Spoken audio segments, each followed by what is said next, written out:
Each and every Monday, I go over the biggest risers and fallers in average draft position, aka ADP, in the best ball markets. I'll discuss whether I'm buying or selling these players at their new prices and why. The idea is to get you up to speed very quickly, what's happening out there in drafts and how to adjust.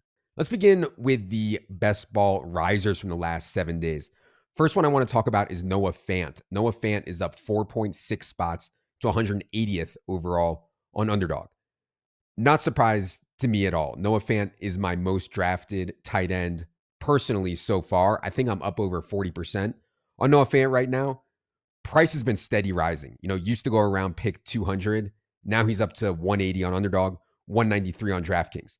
Noah Fant just fits so cleanly in what I look for in a late round tight end. Does he have the athleticism to break out? Yes, Noah Fant went 20th overall in the 2019 NFL draft, in part because he ran a 4.5 with a 39.5-inch vertical at 6'4", 249. Definitely a very good, if not elite, NFL athlete. Is Noah Fant's role improving? Yes. Last year, he ran a route on just 50.5% of the dropbacks. Will Dissly was at 28%. Colby Parkinson was at 49%. Now Will Dissly is on the Chargers, and Parkinson is on the Rams. So Fant's competition is Pharaoh Brown, a blocking type, a round 4 rookie in AJ Barner, and 2023 UDFA, Brady Russell. And given that competition, I think we could see Noah Fant's route rate spike towards 75% or more. And lastly, is there a scheme change that can help? Yes, I hated what Shane Waldron did with the Seahawks for much of his tenure as offensive coordinator. I'm excited for what Ryan Grubbs is going to install. We'll talk more about that on the coaching change pod coming up next week. So add it all up, and yes, I'm still in on Noah Fant, even as his price rises. Easy backdoor stack with Geno Smith as well. Second riser is Demario Douglas, aka Pop. He's up 13.6 spots to 161 overall.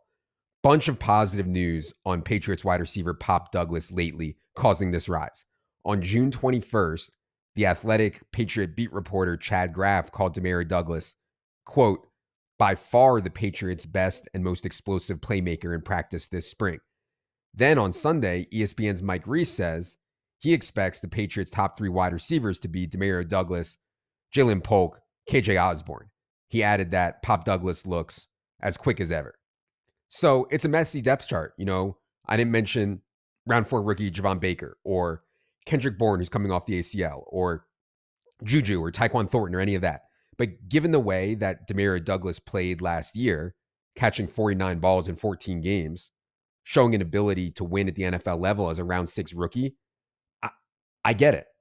My concern is really format. How many touchdowns are the Patriots going to score this year? How many multi-touchdown games, aka spike weeks for best ball, is someone on their team going to have? And is Demario Douglas at 5'8", 192, who had 0 touchdowns on 79 targets last season, is Demario Douglas really a real touchdown candidate? So I prefer him on DraftKings, where he's actually going significantly later than he is on Underdog, and it's full PPR. I think on Underdog, Thielen and Bateman and maybe Roman Wilson, although I'd have to think about that one. They all go in that ADP range, and I think you could at least consider them over Demario Douglas.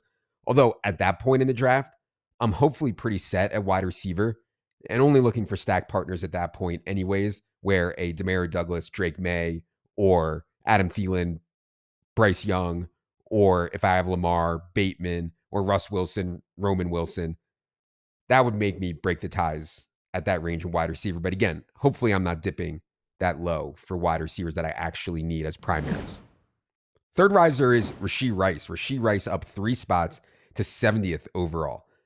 There's been no news on Rashee Rice off-field trouble / suspension in weeks, if not months. And I think people are starting to take that as good news, that maybe the legal case will drag out and Rashee Rice will avoid suspension this season, or that, it's not that serious. The NFL is going to leave it alone. I don't think that's really the right way to think about the Rashee Rice situation. I still expect him to be suspended this season. I still think it'll be for at least 4 games, if not 6 or 8. I think by the beginning of training camp, we'll hear more on this. Now, I do understand why people are taking shots earlier and earlier on Rashee Rice. If there's no suspension, we're talking about a 50 spot discount in ADP. If there's a 2-game suspension, I think he's a really good pick where he's going right now. And he's a guy that you can stack easily with Patrick Mahomes. And we know he's going to be there for even if Rashee Rice gets suspended for 6 or 8 games, we know he's going to be there for the end of the season and the best ball playoffs. So I get it. And on teams where I have a lot of early production at wide receiver already, and I don't have a clear quarterback or tight end target, and it's before that running back range, I really like to pick in that. I like to pick running back in that 90 to 150 range, typically.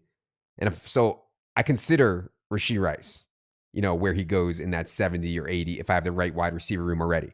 Because it just has to be the right setup, though, because I do think the overwhelming likelihood is that he's suspended here. By the way, I'd note that Xavier Worthy is down 2.6 spots on DraftKings to 73 overall this week. I'm in on that for sure as people steam up Rice a bit, kind of two edges to that sword. Let's get to this week's fallers. Want to start with an interesting one. Joe Burrow is down 2.3 spots to 89 overall on Underdog. When I think about Joe Burrow this season, I think about two different things. First, the injury. The right wrist, aka throwing wrist injury, Burrow sustained in November of last season. This was not a standard injury at all. He tore a scapholinate ligament. I'm sure I butchered that. Scapholinate ligament, which is an injury very, very uncommon for quarterbacks. And from what I've read, doctors are calling that ligament the ACL of the wrist.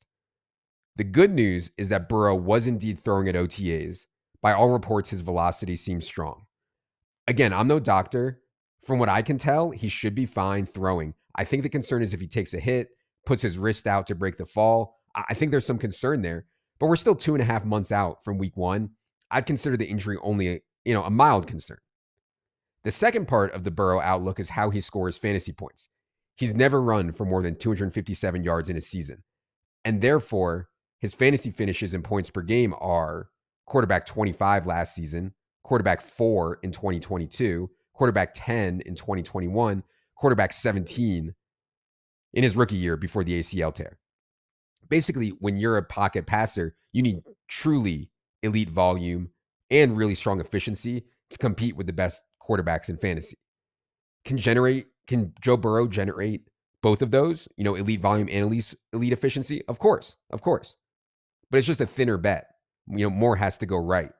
So when you combine the narrower way Burrow scores fantasy points with some of that mild risk concern, the way I've been handling Burrow so far is stacks only. When I get Jamar Chase and or T. Higgins, I make an effort to get Burrow. I don't reach ahead of ADP, but at ADP or past ADP, I do take Burrow if it's stacked, because if Chase and Higgins are going to pay off their price tags, having Burrow healthy and slinging it, that's a must. On the other hand, I don't think I've taken Burrow naked once, because when it gets to that, 89 overall spot in the draft, if I'm going naked at quarterback, I'd rather take someone who can run like Kyler Murray or Jaden Daniels, or someone I can get clean correlation with later, such as Dak, Brandon Cooks, Jalen Tolbert, or Jordan Love, Wicks, Musgrave, stuff like that. Second faller is Rachaad White. Rachaad White down 1.6 spots to 64.3 overall. Honestly, it's becoming laughable. Every single week, I look at the data from ADP movers on Underdog, and it's the same thing. All the wide receivers are moving up, and all the running backs are moving down. Not only is Rachaad White down again this week, but Travis Etienne is down 1.3 spots. Josh Jacobs is down again. He's almost 54th now. Kenneth Walker down 2 spots to 69th. All the biggest risers are wide receivers for the 4th or 5th straight week, which remains shaky to me on a half PPR format with no bonuses. But I get it, right? Like, that is very clear about the wide receiver stuff. We've talked about this a ton. We'll keep talking about it more. The one thing I want to be very clear about here is I know everyone's in home leagues also. I do not think anyone should be looking at Underdog drafts or Underdog ADP when they're prepping for home league stuff. It's just a totally different planet. And I'm not even saying it's wrong. I'm just saying it's a totally different game.